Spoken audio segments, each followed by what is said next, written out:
بسم اللہ الرحمن الرحیم۔ السلام علیکم ورحمۃ اللہ وبرکاتہ۔ یا حفیظو، موت کے منہ سے واپس کھینچ لایا۔ میں وابڈا میں لین مین ہوں۔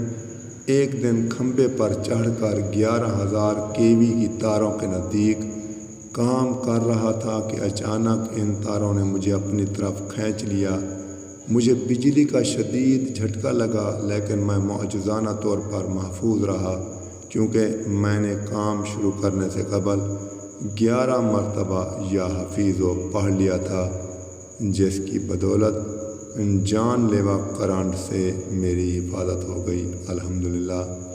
یا حفیظو اللہ جل جلالہ کا صفاتی نام ہے۔ آپ اس کو کثرت سے پڑھتے رہیں، انشاءاللہ ہر قسم کے دکھ و تکلیف سے آپ کی حفاظت ہوگی۔ جو حضرات بڑے بڑے وظائف کرنے سے عاجز ہیں تو وہ یہ چھوٹے چھوٹے وظائف کرتے رہیں، اللہ جل جلالہ ان کی حفاظت فرمائیں گے۔